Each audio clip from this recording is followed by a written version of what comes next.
saya Patricia Laseri dari kelas 11 MIA 4. Pada video kali ini kita akan membahas tentang karya tulis ilmiah.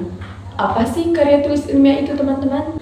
Karya tulis ilmiah merupakan tulisan atau laporan tertulis yang memaparkan suatu hasil penelitian atau kajian dari suatu masalah oleh seseorang atau kelompok dengan memenuhi kaidah dan etika keilmuan. Menurut Kamus Besar Bahasa Indonesia, karya tulis ilmiah merupakan sebuah karya tulis yang dibuat dengan prinsip-prinsip ilmiah berdasarkan data dan fakta berupa observasi, eksperimen, dan kajian pustaka. Yang berikut yaitu tujuan. Tujuan penulisan karya ilmiah yaitu yang pertama, karya ilmiah bisa menjadi wawasan untuk melatih ide.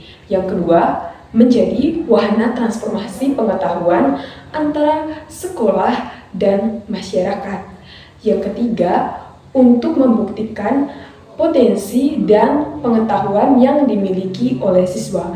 Dan yang keempat, untuk melatih keterampilan dasar dalam melakukan penelitian.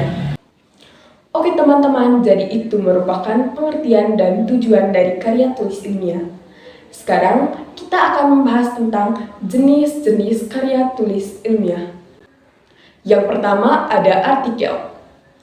Dalam konteks jurnalistik, pengertian karya ilmiah artikel merupakan karya ilmiah yang memuat pendapat subjektif pembuatnya mengenai sebuah peristiwa ataupun sebuah masalah, sedangkan jika dipandang dari sudut pandang ilmiah, artikel dapat diartikan sebagai karya tulis yang sengaja dirancang untuk dimuat dalam jurnal ataupun kumpulan artikel yang dibuat dengan memperhatikan kaidah penulisan ilmiah dan mengikuti pedoman ilmiah yang berlaku. Artikel penelitian memiliki sistematika penulisan mulai dari judul. Judul tidak boleh memiliki makna ganda dan disarankan tidak boleh lebih dari 12 kata. Yang kedua ada nama penulis. Nama penulis ditulis tanpa gelar akademik. Yang ketiga ada abstrak. Abstrak yaitu ringkasan tulisan dan gambaran umum isi artikel. Yang keempat ada kata kunci, yaitu 3-5 kata yang menjadi kunci pokok pembahasan artikel. Yang kelima ada pendahuluan yang terdiri atas latar belakang dan rumusan singkat pokok pembahasan serta tujuan. Yang keenam ada kerangka teori yang berisi teori yang menjadi acuan. Yang ketujuh ada pembahasan, yakni kupasan, analisis, komparasi, keputusan, dan pendirian atau sikap penulisan. Dan yang kedelapan ada penutup, berisikan tentang kesimpulan dan saran. Jenis karya ilmiah yang kedua ada makalah. Makalah merupakan karya ilmiah yang menyajikan sebuah masalah yang penyelesaiannya mengandalkan berbagai macam data yang ada di lapangan. Karya ilmiah ini bersifat empiris dan juga objektif. Dalam penyajiannya, makalah biasanya dipresentasikan dalam sebuah kegiatan seminar. Sistematika penulisan makalah yang pertama terdiri atas cover dan kata pengantar. Yang kedua ada pendahuluan yang berisi latar belakang, rumusan masalah, dan tujuan. Yang ketiga ada pembahasan, yakni bahasan tuntas masalah di pendahuluan. Yang keempat ada penutup berisi kesimpulan dan saran. Yang kelima ada daftar pustaka dan lampiran. Jenis karya ilmiah yang ketiga ada kertas kerja. Kertas kerja pada prinsipnya sama dengan makalah, namun dibuat dengan analisis lebih dalam dan tajam, serta dipresentasikan pada seminar atau lokakarya yang biasanya dihadiri oleh ilmuwan.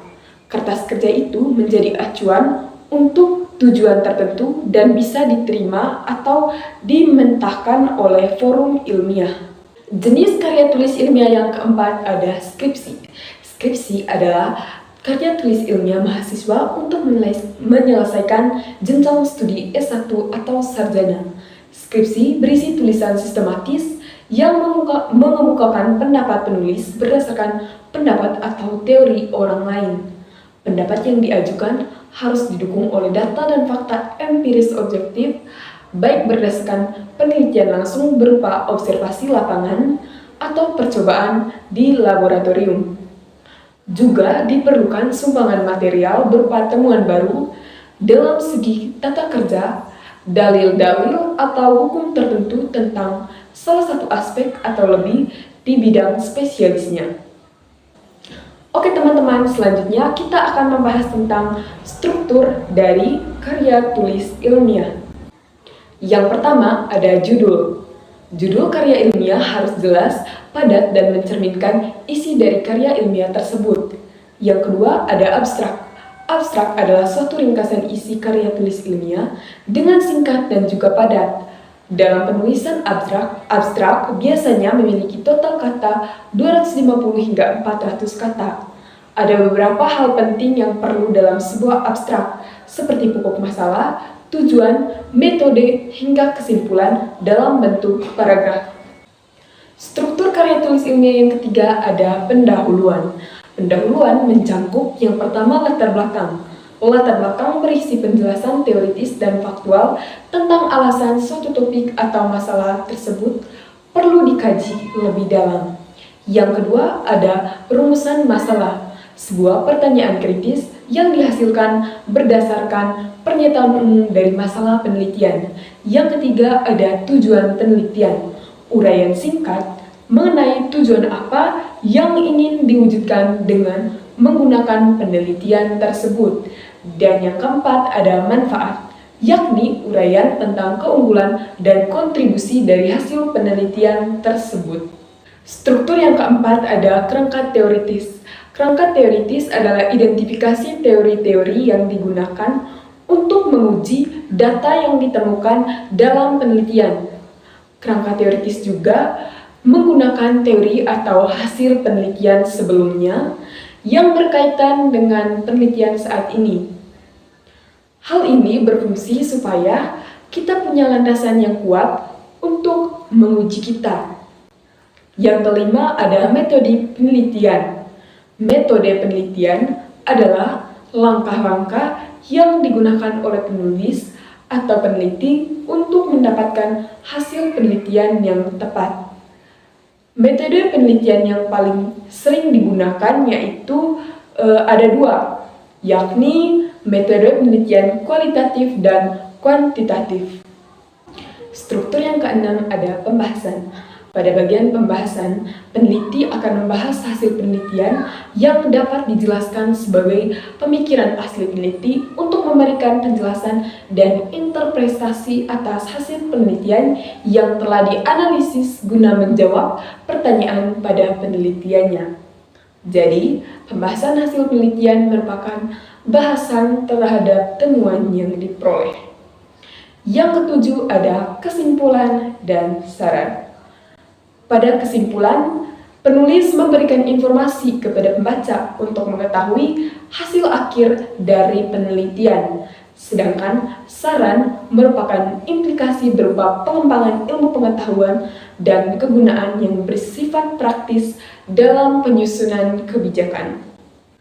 Struktur yang terakhir yaitu daftar pustaka. Daftar pustaka memuat semua kepustakaan yang digunakan sebagai landasan dalam karya ilmiah yang terdapat dari sumber tertulis, baik itu berupa buku, artikel jurnal, dokumen resmi, maupun sumber-sumber lain yang diambil dari internet.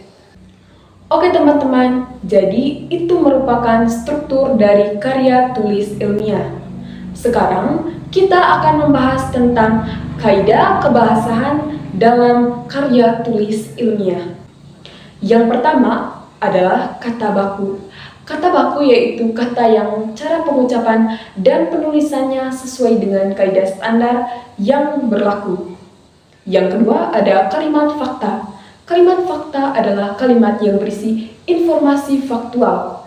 Kalimat fakta biasanya berisi informasi dengan angka, nama, peristiwa, hari, atau tanggal yang merujuk pada kejadian atau hal-hal yang benar-benar ada. Yang ketiga, menggunakan kata denotasi. Denotasi adalah makna kata yang tidak mengalami perubahan sesuai dengan konsep awalnya. Yang keempat, menggunakan kata impersonal. Dalam menulis karya ilmiah, kamu tidak boleh menggunakan kata ganti saya atau kami.